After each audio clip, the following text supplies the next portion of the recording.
I'm about to craft a fresh, commentary-driven YouTube script inspired by the seed swap story, not a paraphrase. Think of this as a creator thinking aloud, breaking down ideas, adding bold takes, and weaving in personal reflections. Let's dive in. Imagine walking into a community garden of possibilities, where every packet of seed is a tiny bet on tomorrow. That's essentially what happened at Chesterfield's third annual seed swap. Hundreds of neighbors showed up, hundreds of thousands of seeds and live cuttings circulated, and a simple idea, make growing your own food accessible, turned into a local movement. Personally, I think the magic isn't just in the seeds, it's in the act of democratizing gardening itself. When you lower the entry barrier, you invite people who've never picked up a trowel to try something hands-on and practical with real payoff. What makes this really interesting is the scale and the intention. Nearly 800 attendees, 30,000 to 35,000 seed packets given away, and about 1,100 live plant donations. That's not just generosity, it's a deliberate infrastructure for community resilience.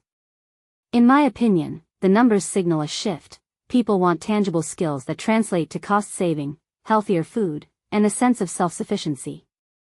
The seed swap acts as a crash course in self-reliance that also builds social bonds. Neighbors swap stories as freely as seeds. Let's unpack the core ideas, one by one, and add some signals worth watching for the bigger picture. First idea, lowering barriers to entry.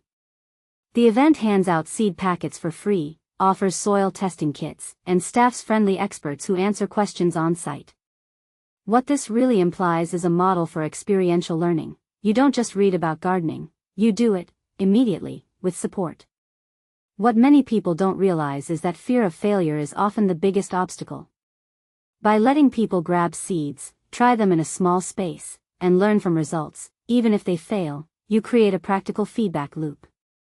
From a broader lens, this mirrors a trend in community incubation. You seed not just crops but confidence. If you take a step back and think about it, this is how local knowledge ecosystems grow, through hands-on participation, generous access, and shared curiosity.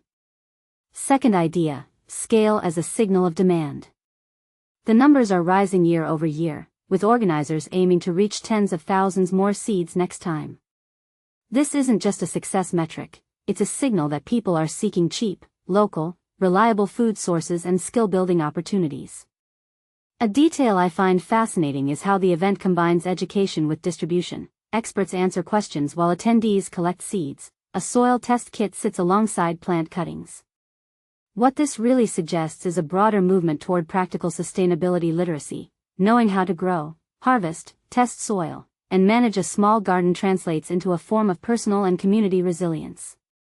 Third idea, community as pedagogy. The master gardeners aren't just handing out seeds, they're modeling a culture of sharing knowledge.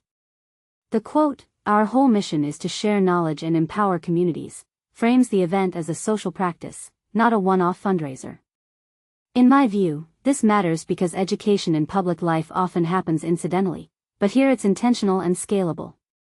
One thing that immediately stands out is the emphasis on gardening in diverse spaces: bucket gardens, straw bales, raised beds, even tiny patios.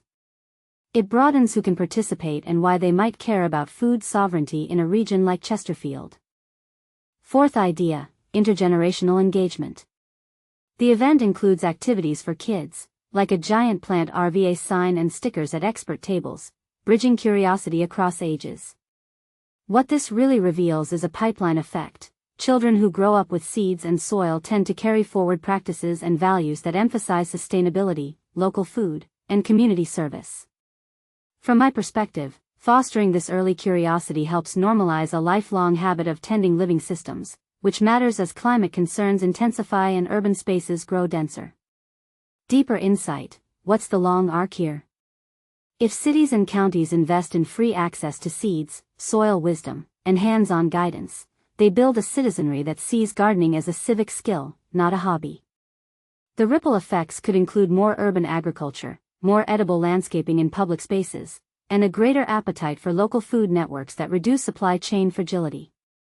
A detail I find fascinating is the hybrid model of community vendor donations alongside master gardener expertise. This creates a social economy of care that's both practical and aspirational. What this really suggests is that giving people tools and guidance can shift cultural norms around food, space, and sustainability, from scarcity thinking to participation and stewardship. Closing thought, the seed swap embodies a simple thesis with outsized implications. Small, free acts of generosity can seed big, durable changes in how a community feeds itself and learns together. If you're watching this from a city or town with underused green spaces, the takeaway is clear: start small, remove the fear of failure, and invite people to experiment together. A question to leave you with: what would your local ecosystem look like if every park, balcony, or windowsill could host a tiny garden learning corner? If you'd like, I can tailor this into a shorter, punchier version for a specific YouTube format, or add on-screen prompts, hooks, and visual ideas to maximize retention. What tone would you want? More breezy and optimistic, or sharper and punchier with a bigger critical angle?